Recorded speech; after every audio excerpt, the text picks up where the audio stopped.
It's time for Pod of the Dead.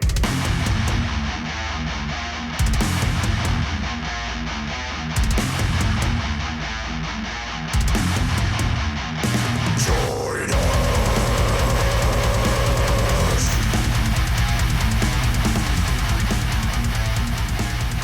Hello and welcome to Pod of the Dead, the internet horror film club that nobody asked for. I am your host Nicholas, and as always, I am joined by the final girl, Natasha. Hello! If you want more from us, check out our links in the description below. And we have a Patreon, thanks to our members who have joined. And as a member, you get voting power for a movie choice, as well as the first look at our movie lineup. As always, don't forget to spread the love by rating and reviewing on Spotify or wherever you listen. It means so much to us. On this week's episode, we are going to talk about The Mist from 2007. It's considered an American cosmic horror film directed, written, and co-produced by Frank Darabont. It's based on the 1980 novella of the same name by Stephen King. This film stars an ensemble cast stuck in a grocery store of Thomas Jane, Marcia Gay Harden, Laurie Holden, Andre Braugna, and Toby Jones. Yeah, so going into today's homework, what is your history with this film, if you have any? I saw it probably in high school-ish. Honestly, all I remembered was the grocery store and the very end. I couldn't remember a single thing else. Oh, really? Have you seen it many times past that, or just like the one? Oh, this is the first time since high school era. Just the first time, yeah. I think I watched it with you, and then from then I knew of it. Okay. But I never crossed paths with it since then. Okay. Yeah, I remember seeing this not too long after like it came out on DVD. I own it and have seen it many, many times. It's definitely one of those movies also that like shows up on TNT like on Saturday afternoons and stuff like that. But yeah, I've got a long history with this movie, and like upon the first few times that I watched it, I never knew that this was a Stephen King adaptation. Obviously it says it right at the beginning, but for the longest time I never paid attention to that shit, you know. So it definitely is like off the top of my head when it comes to Stephen King stuff. It doesn't seem like in its like being cosmic horror to this extent. It doesn't seem like Stephen King, but once you get into like certain characters, it definitely feels like Stephen King.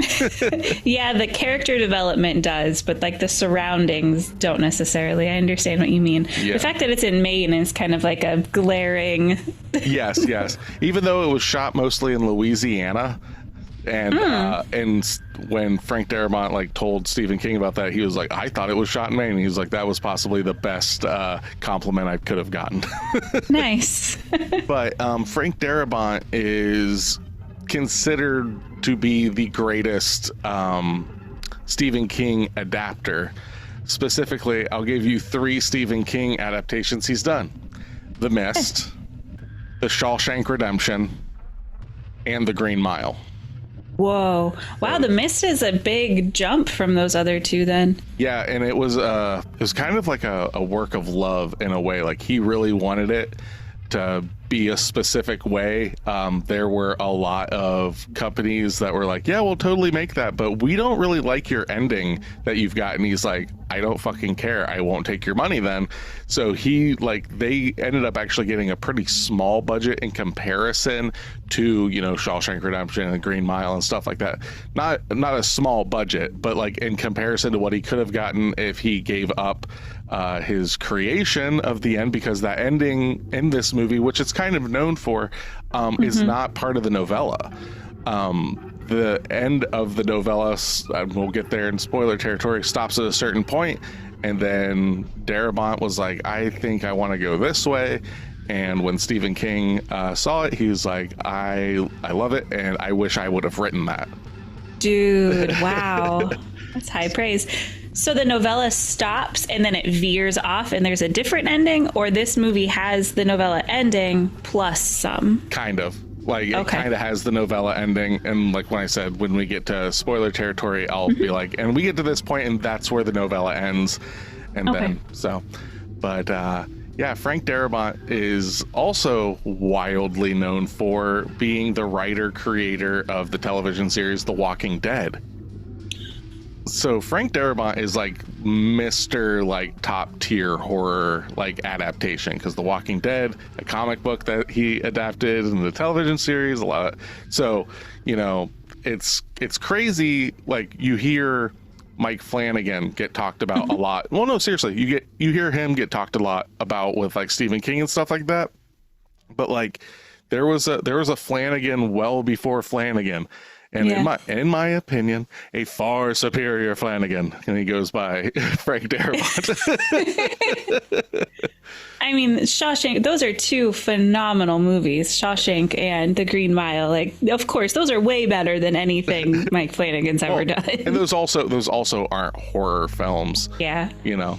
But yeah, Frank Darabont is just a screenplay machine. Like, he has written so many different things.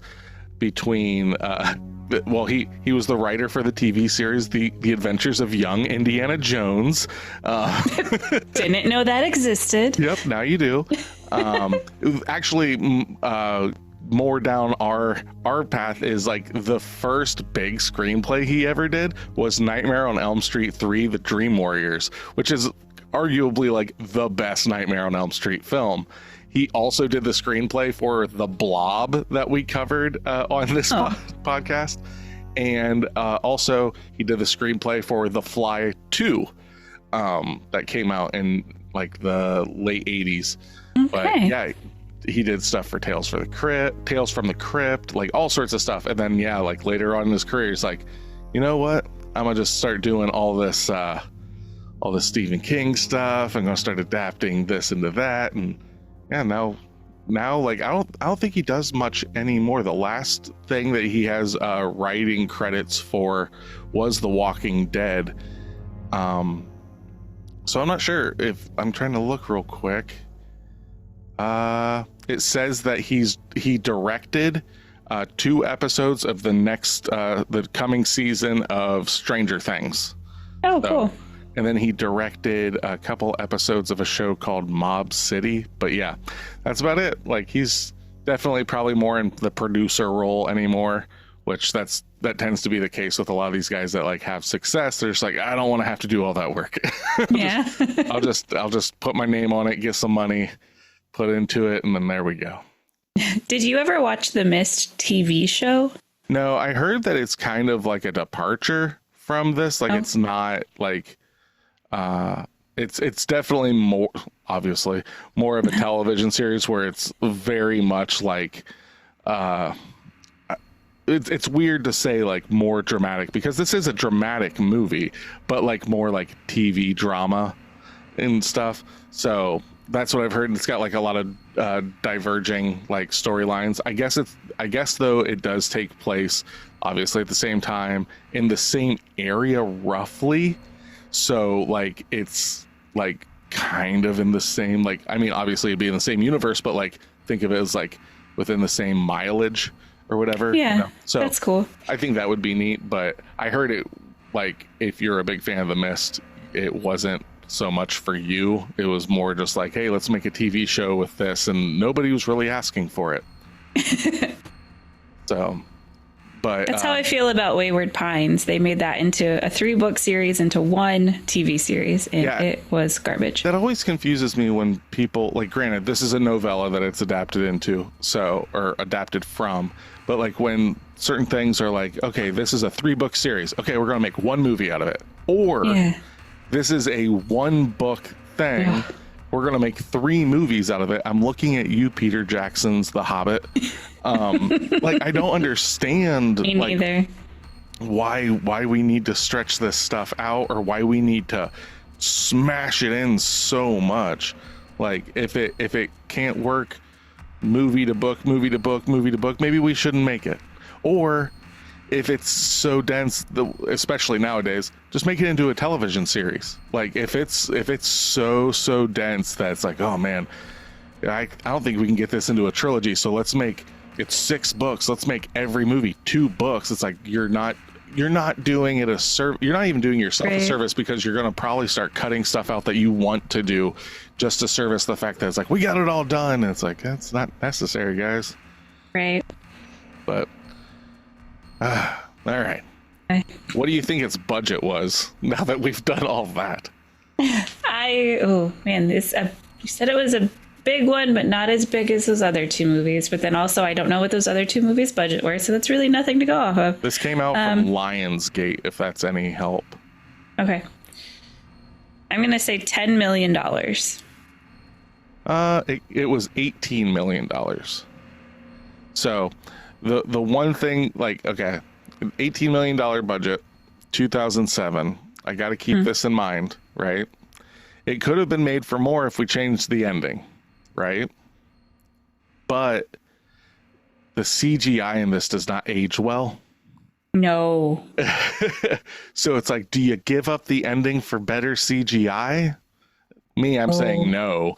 But like, it's one of those things, like, I hadn't watched this in a few years. And I just remembered hearing, it's like, oh man, the CGI is horrible in it. And I was like, it's not horrible. And I watched it and I was like, I can see why people think it's horrible, but I still think it's serviceable, because you have to think this movie is pushing 20 years. And like, they definitely like swung for it. They're like, nope, this is full on CG. I wish they would have went more practical with some things and like doctored it up with CG. But maybe that was just out of their budget, and they were just like, we got to go fucking full CG on it because we can't do all these models and all these things, you know. But there are times though that the CG looks fucking great, and we'll talk about that when we get into spoiler territory. But this came out in 2007 on its $18 million budget. What do you think it brought in at the box office? I suck at this part. It brought in $78 million. It brought in $57.3 million. So you're in the ballpark. Like, okay. It wasn't a game changer or anything like that. But it was also a really weird era for horror films when we're talking about The Mist, you know, bringing in $57 million. The top grossing horror film only brought in like $71 million. So this was not the era of horror. Definitely a lull for me anyhow with horror. So to kind of give you a little bit of what horror was in 2007, starting with number 10, and these are the box office, what they made. So The Reaping came in at number 10. The Mist, 28 weeks later, which the 28 years later is coming out this year, which I'm excited for. The Messengers. All right, you're gonna have to bear with me here. This is in Spanish. El Labertino del Fauna. I believe that's how you pronounce it. Number 5 is 30 Days of Night. Then Resident Evil Extinction. I have no idea what number that is. Halloween, which that might be the Rob Zombie one, I believe. I do know what number this one is. Saw 4, because it says 4. Makes it easy.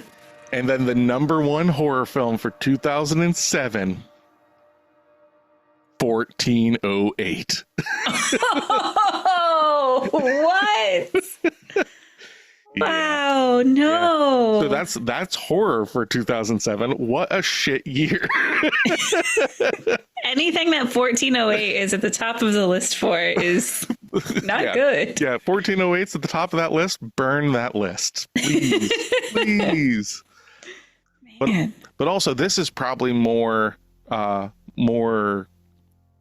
relatable, but more to the front of your brain and stuff. Is like the horror stuff. It's like you look at it and it's like, I don't really remember liking a lot of that or even seeing it or whatever. But the movies that came out in 2007, I'm like, oh God, I vividly remember going to the theaters around this time, because you've got the Simpsons movie, I Am Legend, Ratatouille, 300, The Bourne Ultimatum, Harry Potter and the Order of the Phoenix, Pirates of the Caribbean at World's End. Number 3 is Transformers. Number 2 is Shrek the Third, and number 1 is possibly the worst Spider-Man film ever, Spider-Man 3. So, I Are think, those the Tobey Maguire ones? yeah. So that's the one where Tobey Maguire is like emo and has the black symbiote, and Venom's kind of, yeah. Spider-Man 3 was the first time I remember going, oh, they can make really bad comic book films. Oh. And I've never been the same ever since. But yeah, so that's the time that it comes out. So like kind of keeping that in mind, right? And this comes out definitely like not a lot of cosmic horror, you know, like at this time I wouldn't have even known what cosmic horror is because I didn't get into like HP Lovecraft stuff until later on when I started playing board games and started playing the board game Arkham Horror, and I was like, oh, this looks neat. What's this? Oh, HP Lovecraft. I've heard that name, but I've never, you know, delved into that. And then I just started reading it and all this stuff. So the fact that this is like, for lack of a better term, baby's first cosmic horror film, it's dope. Mm-hmm. It's a one location for the most part film where, you know, there's a mist and there's something in the mist and it's gonna come and get you. It's definitely like that sci-fi 50s kind of vibe, and Frank Darabont wanted this film to actually be put out in black and white like when it came out to give it that vibe.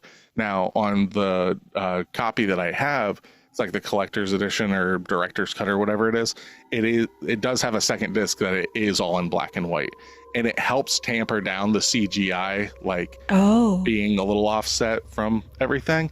But it definitely has, like, I mean, this is a lot more dramatic than those films, but it's got that like, oh no, a creature from planet X. And was it our character Brent, played by Andre Brower, even has a line in this movie where he's like, oh, we got creatures from planet X, kind of like that kind of thing. And it's like, yeah, that's totally what they're kind of going for, like, but making it very, very real and lived in. And by that, I'm just talking about the relationships of the characters. Like the dialogue in this movie is very real feeling to me anyhow. Real feeling, and it holds up 20 years later. Yeah. The characters, there's still people like that and across the board. I thought that was the best part of it, was that the dialogue holds up. Where the CGI doesn't, the characters do. Yeah, and that's where you can go like, oh, of course this is made by the same guy that did Shawshank and The Green Mile and stuff, which are a lot of very dialogue-driven films and stuff. And that's where this movie shines, because even if, and like I keep kind of beating a dead horse, but it's like, even if like you're like turning your nose up to like the aged CG, the dynamics of the characters is what drives this. The CGI'd stuff is just the catalyst for the drama.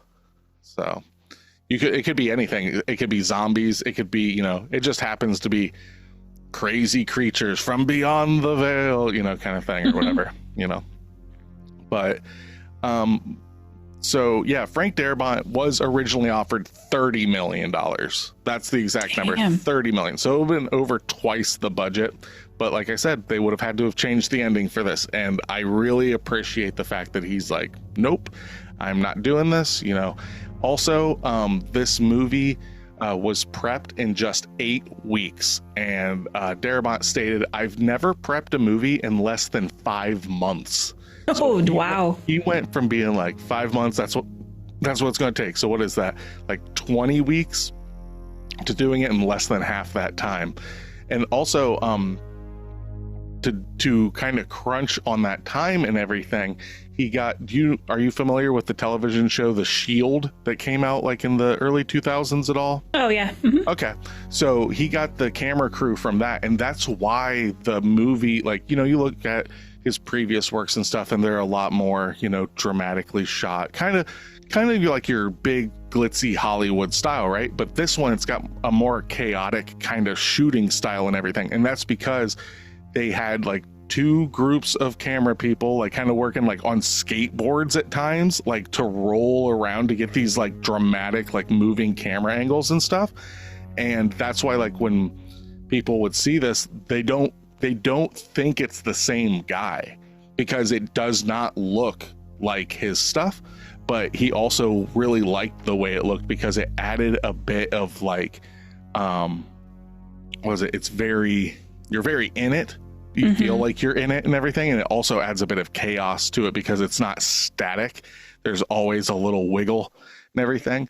So I really like that about this film because it's not so just tripod here. All right, we're going to do a boom swing here. It just makes you feel like you're in, was it the Food House? I believe is the name of the grocery store, which I absolutely love the name of. It's almost like so generic. Yeah, it's a step away from being like, we're going out to eat. We're going to Jimmy's Slop Bucket.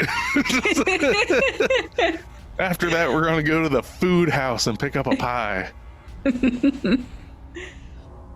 I read something that said that Stephen King got the idea for his novella while he was at a grocery store. And it was something like, I was in the aisle getting hot dogs, and all I could think about was this giant bird dinosaur coming in and taking the meat. Like, just how his mind works is fascinating. I read something along those lines, and he said that he was in a grocery store or whatever, and he looked and he just saw like the large plate glass window in the front, and he's like, what would happen if something were to break through that and come in here? Like, that was it. So it's I wonder if that's the same story, just kind of told in two different ways from him. But yeah, like I didn't see any hot dogs. They were going to barbecue some chicken, though. I do remember that was going to happen. I was really upset that didn't get to happen. Oh, it did. And then one of them were eting the drumsticks. Oh, you don't remember that part? I vaguely remember that. Yeah. So I don't really have a lot more to go on with this. Until we get into spoiler territory. I do have one more thing that I think will be interesting, and it doesn't give any spoilers away. So there is a scene in this movie where a garage door opens and there is mist, and it's not really coming into the room. It's just kind of hanging there, and that's real. They actually were able to do that. How they did it, and this is like middle school science. They did it with the heat of the two different rooms. So there's an air pressure difference in the room that they're in, which is actually holding the mist outside, keeping it pushed back because there's a denser air temperature. Just like how storms work, Wow. So that's how they did it. Like, they were just like, oh, it's coming in. We need to crank up the temperature in this room a little bit more, or drop the temperature in the other room a little bit more. And that's how it kept it in there. And it was literally like they could control it like it was magic, specifically on thermostats. That's really cool. Yeah, I really like that. Because, like, yeah, you look at it and it's like, oh, that's probably CG. Because it does look so, like, otherworldly. And nope, that's just fucking, like, fog machines and shit and air density. Like, it's crazy. But all right, let's get into this. If you've never listened to Pot of the Dead, we are a horror film club. So what that means is at the end of every episode, we give out homework. So it'll be another movie for us all to watch. So on the next episode, we'll cover it, and hopefully you're not left out in the mist wondering what we're talking about and everything. From this point forward, we will be openly discussing the film. So spoiler warning from here on out. If you're along for the ride, why don't you just jump in my SUV, and we'll see how far this tank of gas will get us as we talk about 2007's The Mist. If you'd like to be part of our horror film club, make sure to follow us at Instagram, Threads, and Facebook at Pot of the Dead. All of our episodes can be found at potofthedeadorelse.com or wherever you stream music and podcasts. If you have movie recommendations or questions for us, email us at potofthedead666@gmail.com. Don't forget to leave us a 5-star review. Or else.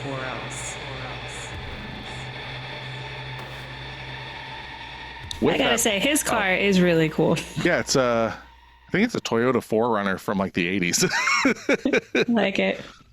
So, with that being said, Natasha, will you give me that 10 out of 10? I suppose so. One of the goats of horror. The pace, story, dialogue, themes, and acting will have you locked in. The ending will destroy your brain. Seriously, don't watch it if you're in a vulnerable place. It wrecked me for a week. The first time I saw it.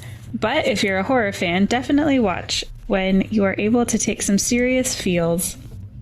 I mean, I guess the serious feels. I mean, The Boy, like that, his acting is like, it does definitely like wrench at my heart a little bit. I have some things to say about The Dad. I've watched it a handful of times over the last 10 years, and it gets better every time. The FX are a little dated, of course, but the film is so stellar in every other way that it doesn't matter. If you're a cosmic horror fan, you absolutely must watch this. Cosmic horror is my favorite genre, and this is a classic in the genre. Absolutely. I would say that right there. If you like cosmic horror stuff, I'd be surprised if you hadn't seen this. And that's what I was like, baby's first cosmic horror, like this and The Thing, stuff like that, where it's just very otherworldly. Like, I can't think of too many other films that are like this easily available that go into that weird territory, you know, like stuff like Color Out of Space, The Void, things like that. It's not so readily available into that. And I guess it's one of those things, talking about The Mist, talking about The Thing, those are not like wildly successful. I mean, yes, The Mist did like quadruple its budget and everything, so yes, it was a success, but I don't hear people like, oh my god, have you seen The Mist? It's not like, you know, Scream or, you know, Terrifier, you know, whatever, right? It came out, it's got its fans, and that's kind of it. Like, it's people like me that are like, oh, have you ever seen The Mist? They're like, no. I'm like, you gotta watch it, because at the end of the day, even if you don't like cosmic horror, it does so much more than that because of the dialogue, the relationships that are made with these characters. All right, Nick, you're up. All right, 1 out of 10. I do not condone this. I'm just gonna say that right now. All right.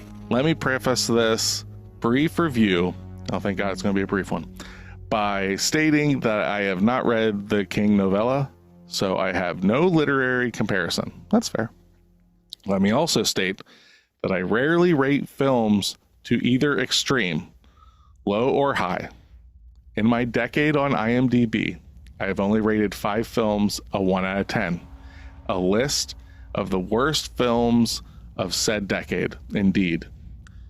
Some of the worst films I have ever seen. Well, make that 6 films. The Mist is an intensely stupid and insipid film. Its rating of 7.9 at the time of this writing speaks only to American stupidity. In short, the screenplay was more humorous than frightening, but humorous is in a sad, pathetic way. The characters in the film were also jocular, so like kind of jockey, I guess. I don't know that word. Jocular, acting, as do characters in just about every horror film, in ridiculous, pitiful ways to their circumstances. The only redeeming moment in the entire film is when the moronic Miss Carmody was finally dispatched, all too late. In short, unless the holiday season vomits out another truly idiotic effort, The Mist will easily rank literally as the worst film of the year. 1 out of 10. Avoid this movie like the plague. It's 2 hours of your life you'll never get back. That is harsh. Like, that is a harsh. I've only rated 5 films, I guess this decade is what they said. A 1 out of 10. I cannot imagine giving this a 1 out of 10, even like from that, like, and saying, okay, I'm not gonna get there. I'm not gonna get there. New year, new me. No, same me. Fuck this person. There. Say, stupid Americans. Yeah, I get it. Americans are stupid, but this sounds like, you know, like you're from the outside looking in. You can't call us stupid. We get to call us stupid. You gotta live this experience. You gotta go to the food house and see these people every goddamn day. Then you can call them stupid. Until then, I don't know. Talk shit about yourself. I don't fucking care. I really don't. There care. He is. Nick's still here. New same bastard. All right. So, I don't agree on either ends of it. Like, I would not say this is a 10 out of 10. I would not say this is a 1 out of 10. But like I said, it is definitely worth checking out. So All right, we are in spoiler territory. So the movie starts, and he's like a house paint, or not house painter. He's a painter in a house. There it is. That's why my brain's doing that.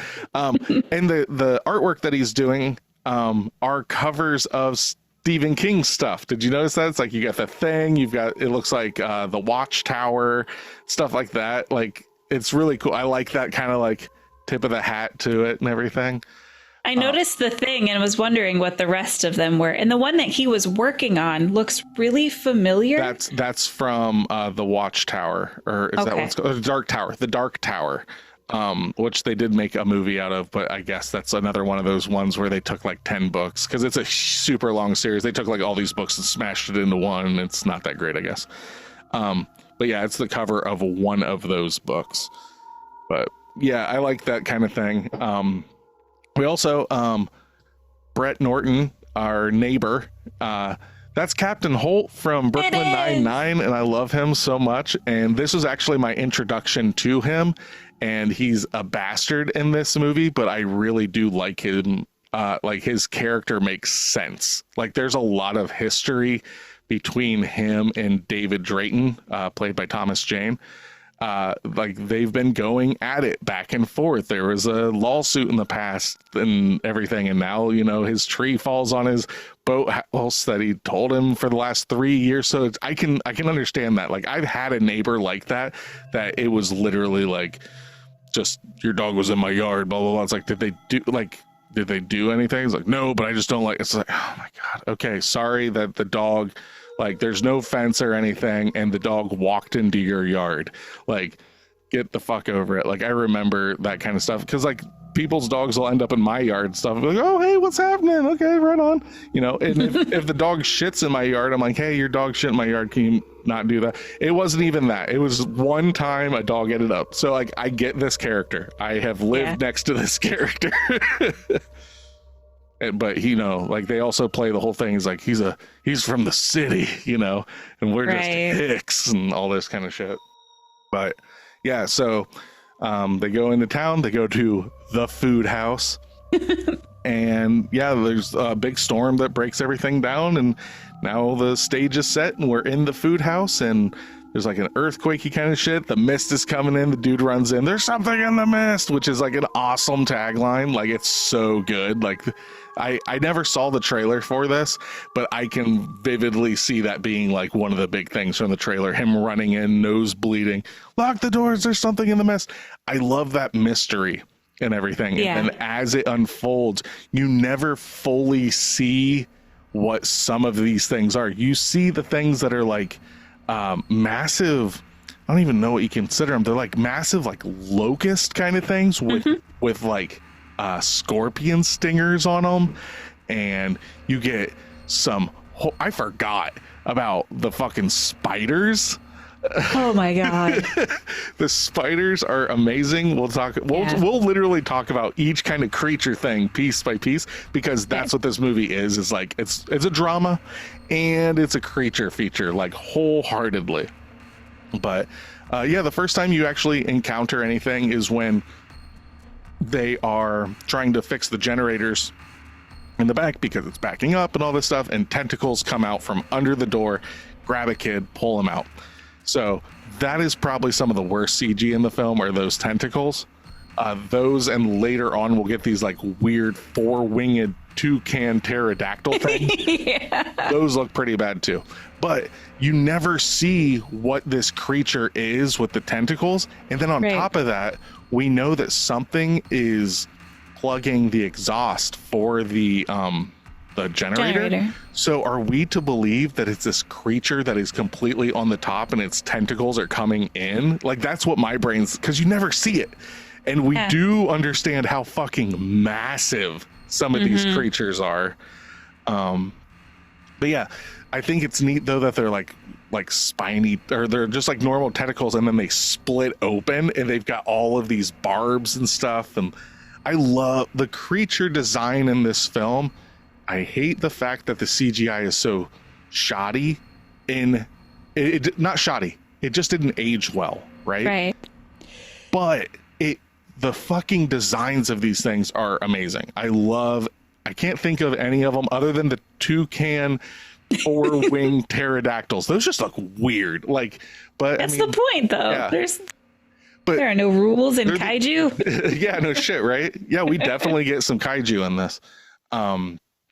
But yeah, so we got those, and then they're like looking out the windows, and you got the light, and that's when we start getting the scorpion locusts kind of showing up, and they're like fucking like a couple feet, like they look like they're probably a good like 10 pounds. These things are huge, and they're just like, whoa, these are big. I'm just like, I'd be like, nope, I'm going out there and getting killed right fucking now. Like, I'm done with this. I am done with this. Like, no. But then you got the weird fucking bird creatures coming and eating those, which causes the glass to break, which now we're fighting with them, and we're catching the whole place on fire with mobs. That was so bad. Just the guy trips over a bucket. I'm just burning to death. I just kept saying, like, quit running into paper. It just like runs into a bookshelf. Yeah, it's so like there's so many things about this that like I'm thinking like, okay, we're piling up the dog food and all this stuff. Cool, that's a good idea. That's something we should do. But then we've also got all of these rows of shit. It's like we can use those for defenses and stuff. Nope, we're going to keep everything as is. All the flammable stuff up here. We're going to have buckets of kerosene open in those aisles of flammable stuff. Like, oh my god. These are a bunch of hicks.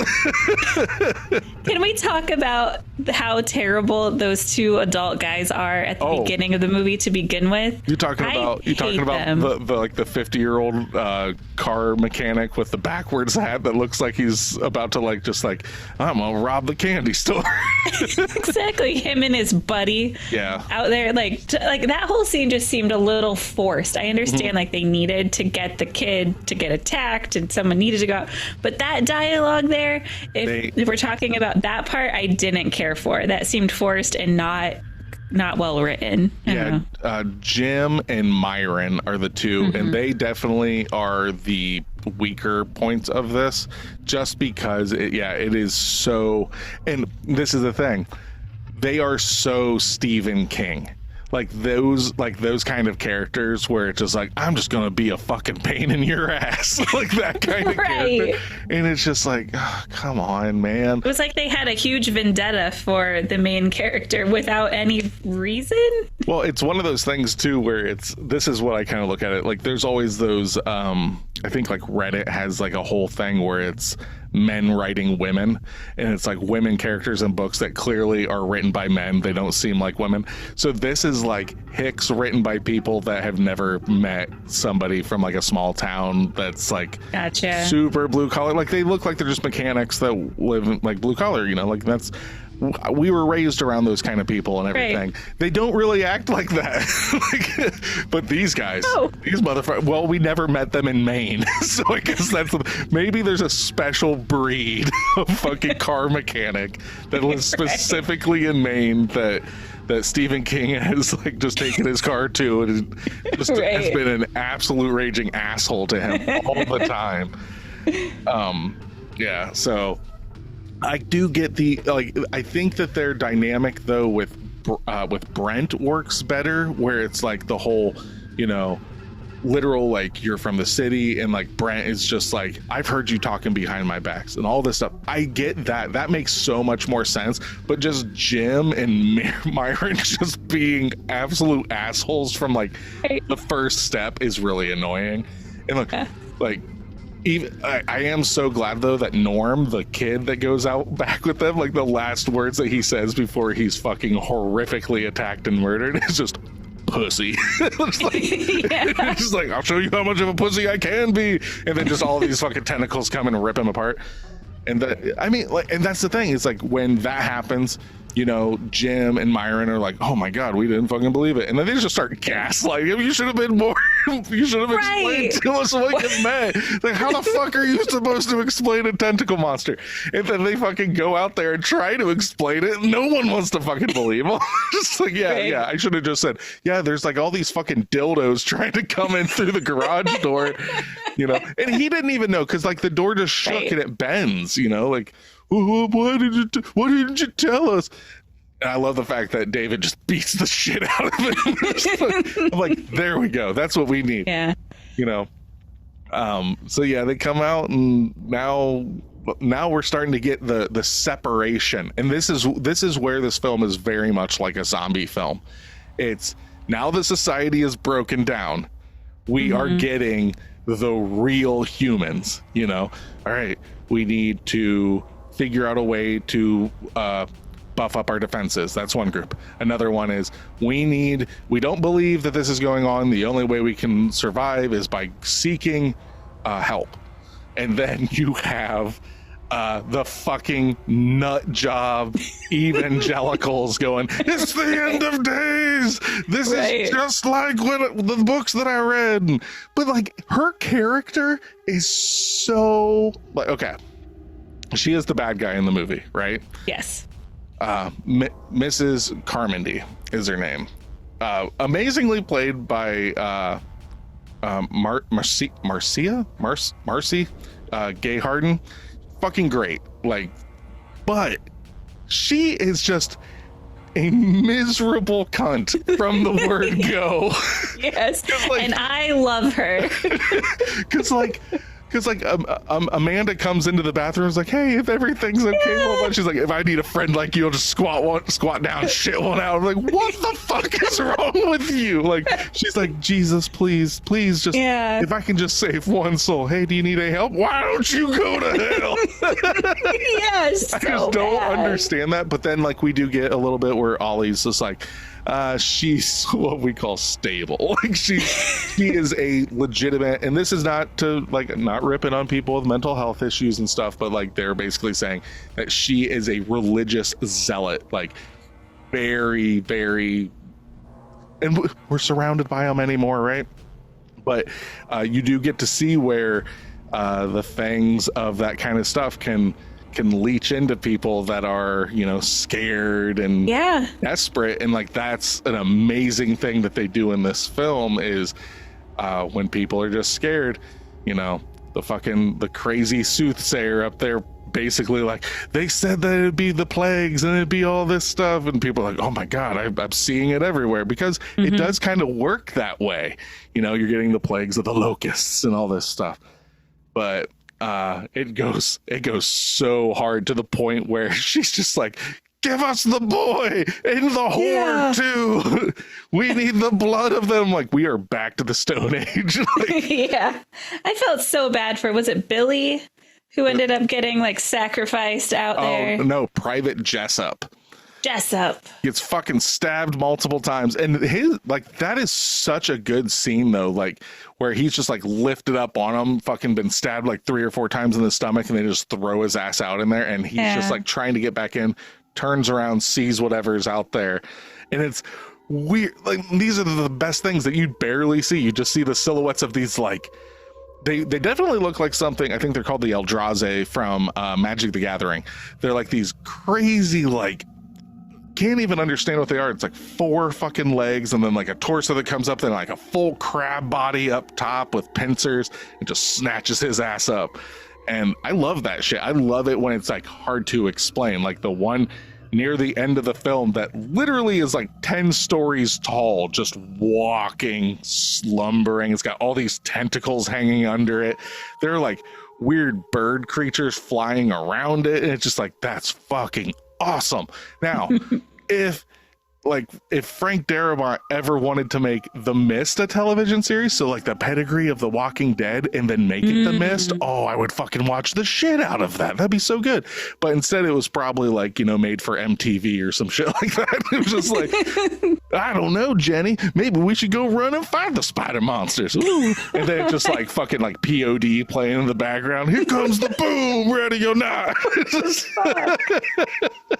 It's probably a lot like that. I've never seen it, but I can only imagine. Oh, man. And it also probably came out way after the television series or the TV, but after the movies. So people are like, The Mist, what's this? Like, they don't even have a sense of like connection. Because like, I know MTV did that also with like Scream. They made a Scream television series. Yeah, see, you didn't even know about that. And yeah, who fucking knows what that? I've never heard anybody ever say they watched it. It was there. Yeah. Yeah, the Mist TV show came out in 2017. So yeah. Yeah, Solid 10 years later. 10 years later. So I might have to check it out just to see, to actually have an opinion on it instead of me saying that it was made by MTV with co-production by POD.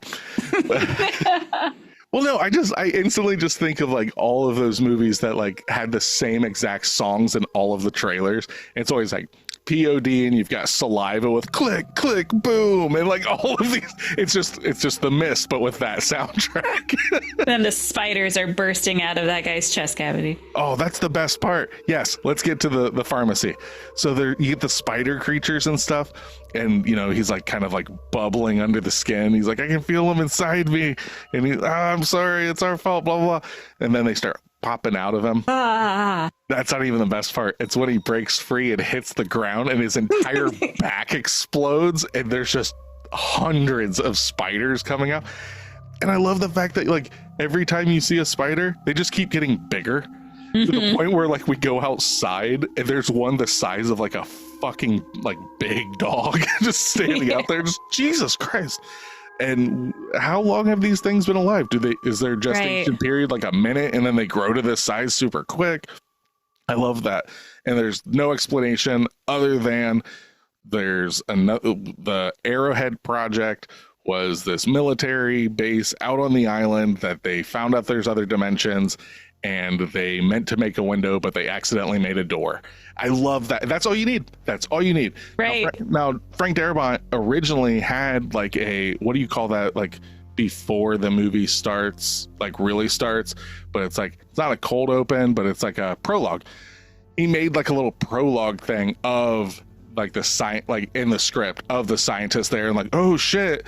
And when they were getting ready to make it, I don't know if it was him or someone else was like, no, that removes the mystery. Let's take that away. And then just it happens and we find this out. And yeah, that would have shot this movie right in the foot, because you would know, and this is a big thing, I don't want to watch my characters finding out stuff that I already know. Yeah. I want to learn with them. But yeah, so the spider creatures, amazing. I literally forgot about the scene where he falls off the wall and the spiders burst out of him, because I did remember the spider like popping out of his face. Honestly, to me, that's worse than them exploding everywhere. Where he's talking and you see them just like shoot out. That was so fucking disgusting. Oh, see, and that's my thing, is like, it's not about the disgusting or like scary or anything like that. It's just they went there with it, and I forgot they went there. Like I remember the like coming out of the face and stuff. I was like, oh yeah, that's pretty gross. Like whatever. Yep. And then he fucking falls and blows up. I'm just like, oh god, how did I forget that? That's possibly my favorite scene in this movie. No, actually not. My favorite scene in this movie made me cry the first time I ever watched it. And we will get there. But what's the kid's name in this? Billy, so played by Nathan Gamble. Is that kid acts his ass off in this movie. I really like him. He definitely pulls he is the reason that we are worried for David the entire film, because if it weren't for his son with him and everything, he'd just be another guy. But you can see this guy is like, I'm going to fucking do it. I'm gonna get my son to safety and everything. Granted, he's putting himself in a lot of positions in which he could die, but at the end of the day, there's not a lot of other people that are stepping up to the plate, you know, to do these things. But yeah, that kid, I feel really bad for him the whole movie, and then out of nowhere the zealots just want to fucking kill him, like, because I guess we need virginal blood. Like the youngest it doesn't quite make sense. We need blood for the blood god, you know. And it's just the only way it makes sense to me is that it is a fucking like religious nut job. Like that's it. Like, you know, because she does bring up the whole thing of, was it Abraham that was going to kill his son to appease God and all this stuff. So it is kind of a similar thing of like killing the child and all this stuff, which I've never fully understood. I don't think fully understood isn't even close. I've never understood the concept of, well, first off, of actually a god, but like to be to that point where it's like we need to kill the child to make God happy, because at the end of the day, if I got to do that to make God happy, I don't want to make that guy happy. So, this guy sounds like an asshole. But fuck, so we know what some of your least favorite scenes were: spiders popping out of people's faces and the like. What were some of your favorite scenes in this movie, though? As sad as it was, I won the ending. I liked the scene where Mrs. Carmody and her like clan are taking the private, where they're like sacrificing him. That was really intense. Another bit that this wasn't really like a scene per se, but I really liked Ollie and everything that he did. Ollie's so good, played by Toby Jones. He's so good. I like him because he's kind of nerdy, but then he's also like the guy with the gun. Yeah, like, and he's definitely that, like, I'm not going to name drop anybody or put anybody on the spot, but I've known somebody through my life that like worked at the gas station and everything, and everybody kind of like, and he wasn't like the head of the gas, he wasn't the manager, he was just the guy that worked the front counter, you know, and everybody would just like think less of him because that's what he did. But like when you actually got to know anything about him, it's like, oh, he's really fucking smart and all this stuff. And that's Ollie. It's like his boss is just like, what do you know about this, Ollie? He's like, oh, I'm the target champion of Maine back in '94 or whatever. And what I do find funny though is like to convey to the audience that he knows how to use a gun, he just loads it and like it's a revolver, just snaps it closed, and everyone's like, oh my god. Yeah, he did that one-handed. Oh wow, my god, Ollie. And then he shoots Mrs. Carmody in the head. Oh, so good. He shoots her in the gut first, and then yeah, and I love the fact that like he kills her, and then David's like, thank you, gets to the door, and Ollie's like, I wouldn't have done it if there's any other way, and David's just like, that's why I said thank you. And it's that kind of shit, the dynamics between these characters, removing Jim, the one that loses his mind, legitimately loses his mind. Yeah, that's right. To the point where he's like, hallelujah, hallelujah, like, cause like, and you learn that in like little bits where the older lady, Irene, I believe she was a teacher or something, and she just in passing states like, oh, didn't I teach you and your sister? It's like, oh yeah, you're both a couple of underachievers, like that kind of thing. It's like that builds just enough character from them to like understand who they are. They're like, right, just kind of those kind of people, and the weaker willed, I guess, is the way that I would put it. Not unintelligent or anything like that, just easily, I would just say like easily manipulated by the people around them, you know.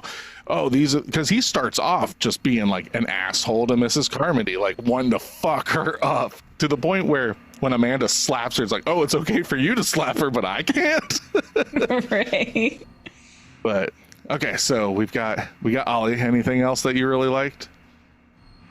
That was really it. I'm not a gigantic fan of this movie. Oh, but okay. Like I said, the dynamics of it, and Ollie just being Ollie, aside from when he gets eaten. That was kind of a bummer. Yeah. And then the gun magically lands on the fucking hood of the car. What are the odds? I know, right? And another, like, I feel like I'm going to be saying a lot of stuff that I didn't like. With the dad, what was his name? David. David, thank you. I hated how he kept passing off his son to like other women to snuggle. Oh yeah. For whatever reason, that like bothered me, where he's just like sitting there while Amanda is like holding his child. Yeah. As the kid's like crying for his dad. He's like, sorry, dude, I gotta go. I have things to do.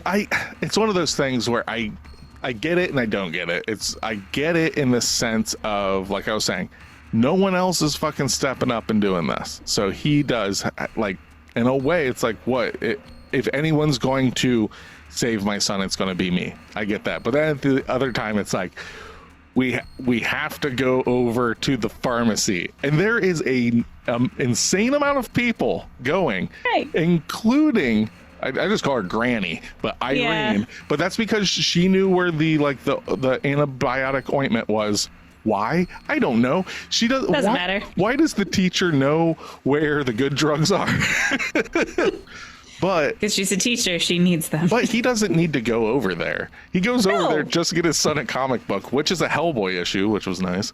But actually, Darabont wanted him to grab a Punisher comic and put it in his back pocket because Thomas Jane played the Punisher in a film prior to this. But since him and the creators of that movie did not get along, he's like, no. So he took a Hellboy comic because he is friends with, oh my God. Oh no, the guy that played Hellboy. Oh, I'm losing all the stuff. He was in Sons of Anarchy. Phone a friend. Anybody around me know who I'm talking about? Fun. I can see him. There's so many versions. The guy. Oh my God. We just lost all the listeners. Who played Hellboy and was in Sons of Anarchy? Ron Perlman? Ron Perlman. Thank God. Oh my God, my brain. Oh my God. This podcast's over. I'm never going to be able to live that down. Oh God. You know what? I'm never going to be You're able the editor. I know. Oh yeah. Yeah. Future Nick, remember that. Secret. I won't remember that. I'll never financially recover from this. But yeah, like that's why he did it, because him and Ron Perlman are friends, so he wanted to tip his hat. Like that was his little thing there. That's cool. Grab the Hellboy comic, shove it in there. But yeah, completely pointless in that sense of like, yeah, just throwing himself a very main character energy through the entire film. Right. Like, why does he have to try to leave? Why do they have to? I understand why they have to go next door, but exactly. There was like 15 people that went. Why did he have to be one of them? There's so many times where he could have just laid back and like been a dad instead of like trying to be the hero. Well, and also it's interesting that his motivations for leaving are never that his wife is at home. No. Never, until they get out and he's like, better go see the old ball and chain, and then she's fucking dead. like spider webbed up onto the tree, or the house rather, and he's just kind of sad. All right, let's keep on driving. Like, right. It's really weird. Like that in itself is like that could have easily been a motivator for him to want to get out of there, because it straight up is when the mist rolls in with the lady that's like, my kids are at home. And right.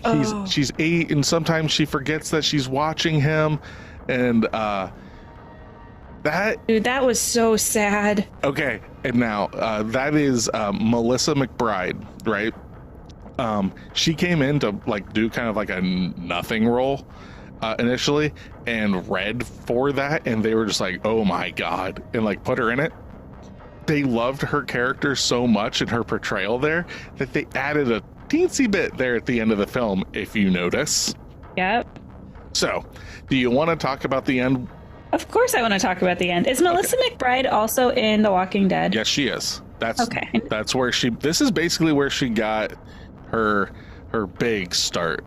Okay. In a way, like this is where like Frank Darabont like was like, holy shit, and then was like, I need to get her and put her in The Walking Dead kind of thing, you know. So yeah, Melissa McBride, casted as woman with kids at home, you know, is like, I have to get home. My kids are at home. The oldest is an 8-year-old watching the little one. I told him I'd be right back, and I know that feeling. Like, I remember, you know, like Sydney being like maybe 10 years old or whatever, and being like, I just need to go around the corner to get milk, and I'll be right back. Now, this is not dad going out for smokes or milk and just never coming back. But it is very much like that. Hey, I'll be right back. You know, just, I'm going to lock the doors. Nobody, don't answer the doors. Okay. I'll come back in. Gonna be gone 5 minutes tops. And then now I'm like, oh, thank God my kids aren't that young anymore, because fucking the mist shows up. I would be like, no, I should have known the signs. But she's just like, no, she's even like trying to guilt people, like nobody will make sure a woman gets home. No, all right. Basically, it's like, fuck you, I'm out of here. walks out, and that's the last you see of her, or so you think. So we get to the end of the film. The end of the film is we have, let me see if I can get the cast right. We've got David, we've got Amanda, we've got Dan, we've got Irene, Billy. Those are the ones that finally make it to the Forerunner, because everybody, like, so many people get fucking murdered on their way out to this thing by crab monsters and spider monsters and cookie monsters. Everybody's getting fucking wrecked.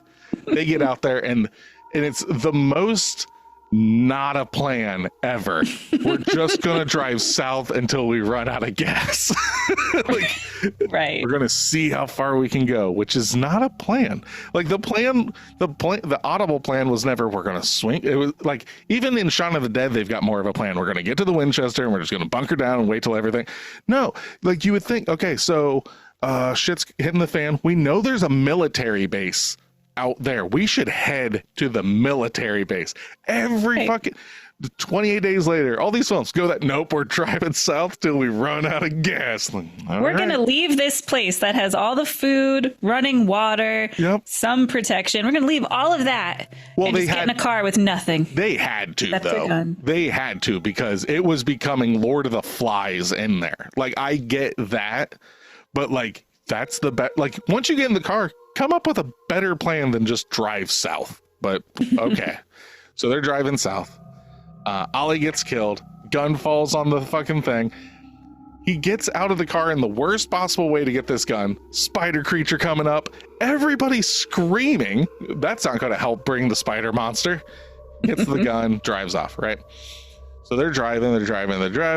They see that the wife's dead. Sad, sad, sad. Keep driving, keep driving. A glug, glug, glug, glug, glug. Truck stops.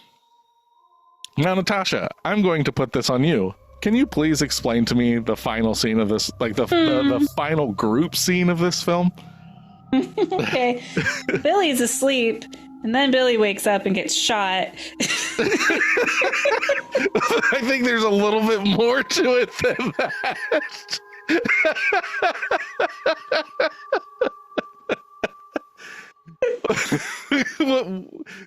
No, that's exactly how it happened. Well, Billy was asleep, and then he wasn't, and then he got shot. I decided that because the monsters are out there and there's no hope, he decides to use the last few rounds. What is it? 3 bullets? Because there's 4 people in the car. No, there's 5 people in the car. 5 people in the car. 4 bullets. Which there are 12 bullets at the beginning of this movie, and they shoot the exact amount that leaves 4 bullets in this gun. So yeah, they're kind of in the middle of nowhere with no hope at this point because there was no plan. And there was a plan. It was just fucking horrible. And then David shoots everybody in the car because there's no hope, and then he gets out of the car. Well, hold on. We can't just rush to that. Okay, well then you fill in the blank. Okay, so yeah, they come to the conclusion that they're all gonna off themselves. And right. David's like, I'll figure it out for myself. Right. Kills them all. You see it happen from the outside of the car. We come back in with them dead, the blood splattered everywhere, and him just fucking acting his ass off, losing his fucking mind, taking the emptied gun, clicking it in his mouth, just like, nah, it's one of those things, like, you can audibly hear him saying, like, ow, because it's one of those things where, like, when you are in absolute distress, you're not making any sense of what you're yelling. He's just fucking losing his shit and everything. And then now it's you. So now we're getting out of the car? Yes. Then we get out of the car, and he starts to hear cars coming. You are skipping another part. God I already said that part. He sees the big monster. No, he slams himself up against the side of the truck and is like, come on, get me.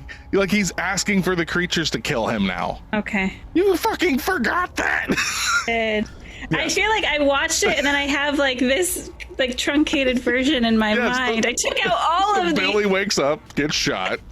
It took out all of the emotion. You took every bit of emotion and like nuance out of the scene. Because I don't know, it's so sad. Yeah, it is. I don't have it in me this time. So the monsters don't come and get him. Monsters don't come and get him. Instead, it's the military, and that's the most heartbreaking part of this entire movie. So everybody he loves is dead, some at his own hand. And then the mist clears. There's the military's coming in, cleaning up. And he's sitting there screaming, just completely devastated and like the military people are kind of like confused as to why he's so devastated. And then you see a big caravan of like survivors. Yep. And the mom and the two kids are on that, not his wife, but the mom from the beginning, and her kids are on there and like makes eye contact with him, essentially saying like, in her case, she left and she was okay. But also in my eyes, had they stayed at the store, they also would have been okay. Yeah. But instead he left and just destroyed everything in his life. It's a rough scene. So so Tasha's version of it is Billy's sleeping. Billy's not sleeping. Billy gets shot. I can't handle no, hold on. part. Then David walks out. There's a tank. The end. Like, that's Tasha's version of it. That's all you need to know. It's so bad. I can't believe they went there and they killed the child. I remember the first time I saw this movie, I was like, oh my fucking God. Like when Billy wakes up and looks and you see that like little bit of terror in his face, then it just cuts to outside the fucking truck and you hear pop, pop, pop, pop. I was just like, oh my fucking God. And then it cuts back and it just keeps getting worse. Now you're fucking in there with him and he just killed his son. He killed 3 people from his town that he knows. He's just left in this dystopian wasteland and he's just like, fuck it. Something kill me. Something kill me. Oh shit, the cavalry's here. And then to live with that for the rest of everyone, like you said, everyone you know and love is basically dead. And the end. Like, yeah. I can't remember a single movie that has gut punched me harder, because I like teared up the first time I ever saw this. I was just like so heartbroken by Thomas Jane's acting in that fucking end, like him losing it and just fucking just wanting to be dead so much. I was just like, oh my God, this is so fucking like hard to watch. And then it just ends. Yeah.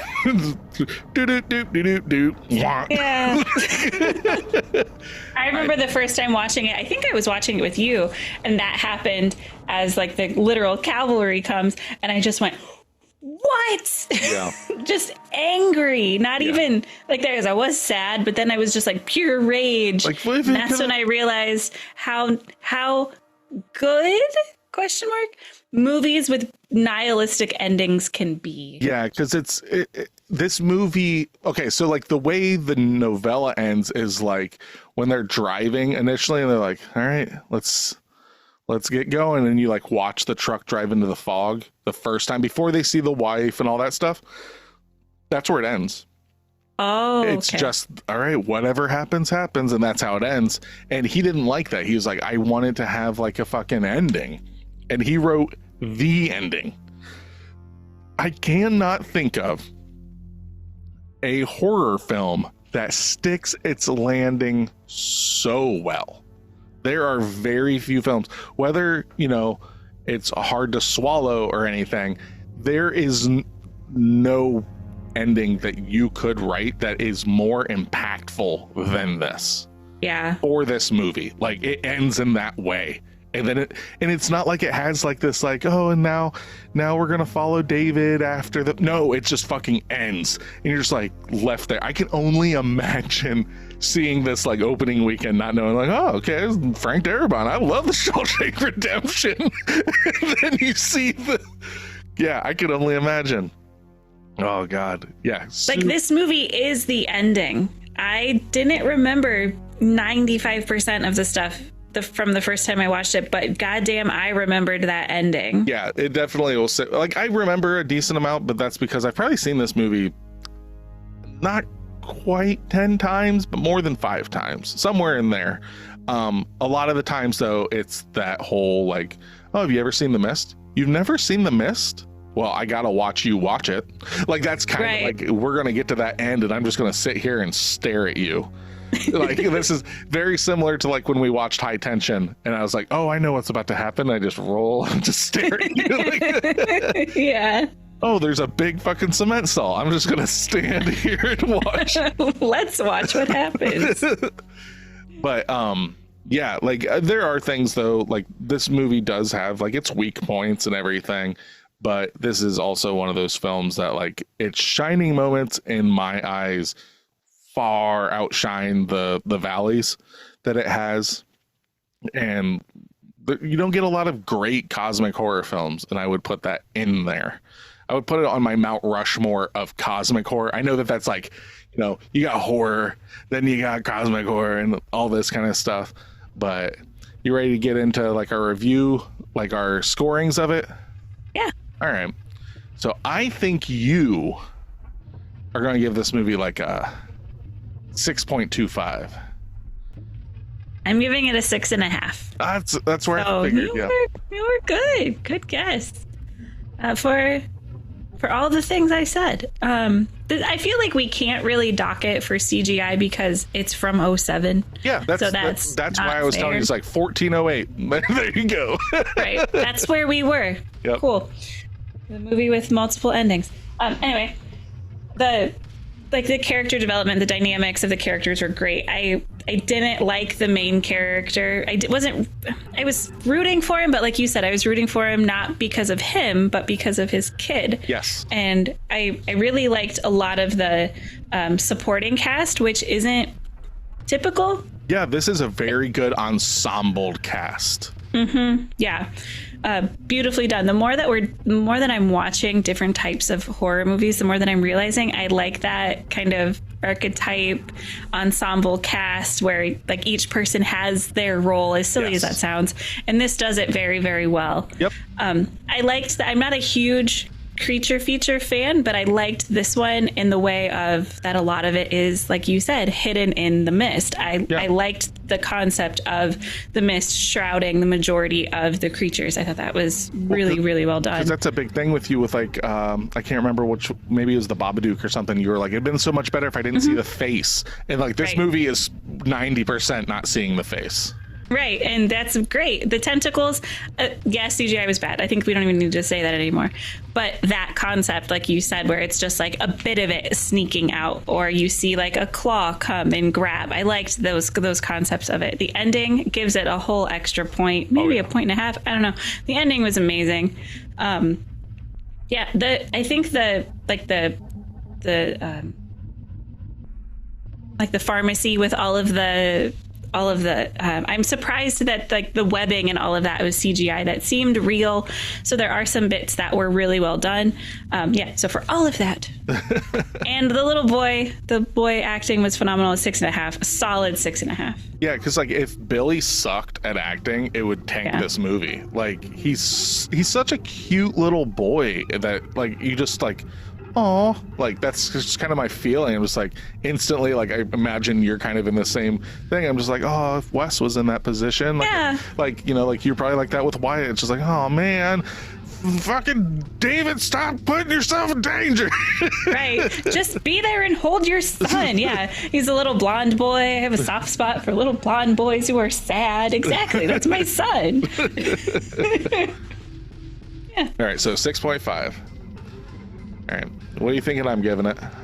Knowing now that it's on your Mount Rushmore of cosmic horror. But that doesn't necessarily mean that it's the greatest horror film or anything like that. It's just like my Mount Rushmore kind of is like, oh, if these are the founding fathers of what I consider, that's like what ones could, it doesn't mean it's a 10 out of 10 or anything like that. What I mean by that is like, if I had to explain to somebody what cosmic horror films are, I would be like, oh, you know, The Mist, The Thing, you know, things like that people would notice be like, oh, I can see those lines I can draw. I think you're going to give it an 8. An 8. I'm giving it a 7.25. Okay. So, obviously, I really, really like this movie. It has been a bit since I watched it. Going into it, I thought it was going to be an 8. It definitely started showing its age, and not the CGI stuff, not that, but just like its runtime. It ran a little longer than it felt necessary. The Jim character is just too much. Like, he's just so annoying, and I hate him. But you're supposed to. You're supposed to hate him. You're supposed to hate Mrs. Carmody and stuff. But Mrs. Carmody's character is more enjoyable as like a mustache twirling villain, you know, right, because she has agency, because she believes her shit. Jim and the like are just the followers of her, just like the fucking guy, the guy that works, I guess, at the butcher shop in it or whatever, that just really wants to stab people. Like, he just keeps showing up like all menacingly, like, oh, like no words, just knife. I forgot about him. Yeah, because he's very easily forgettable. He's just like the costume, like, you're a butcher, you have a knife, and you like to stab, and action. He's like, I'll stabby. The ending, though, the ending of this movie, I would say, gives it a solid 1.5. Like, because it is the best ending of a horror film ever. Just like we had previously said, Scream might have the best opening to a horror film ever. This has the best ending to a horror film ever, in my opinion, at this very given moment. Now, the next movie I watch, it could easily be that one. I don't know, because I can't even remember until I look at the list what we're doing next week. But yeah, another thing, though, is I've seen a lot of Stephen King adaptations, and I would say this is probably my favorite Stephen King adaptation. And that's like, you know, you've got Cujo, you've got Misery, you've got The Shining, you've got Carrie, you've got, I know I'm missing others. There's plenty of them. This is probably my favorite because I do like cosmic horror. I like that it's like the survival aspect and everything. And it's rooted in reality. Like, that's the thing. It's not like just like, oh, this car that comes to life and kills people. Like, it's not like that crazy. And like, I like The Shining, but it's just, funnily enough, it's such a cold movie. Like, the acting is really strange, and if the time wasn't as long, I'd probably like it more. It's just one of those movies that I've seen so much in my life that it's kind of, the luster's worn off. It's not even, I don't even think it's top 3 Kubrick film in my opinion anymore. But that's just me. Okay, I'm wrong, it's fine.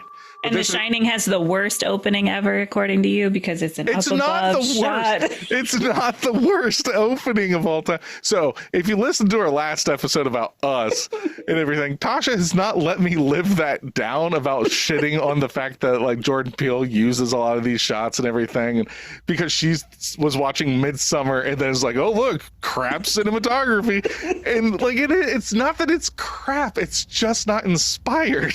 I mean, it is inspired, but it's fake inspiration. It's like saying that Black Sabbath's my favorite metal band. Why? Because they're the first metal band. It just feels like that. But no, that's not. God damn it, I hate you. Okay, so what did I give this? A 7. You gave it a 7.25. Okay, so IMDb gives it a 7.1. So we are like right there with it. You know, like the general consensus. I'm on the high end, you're on the low end.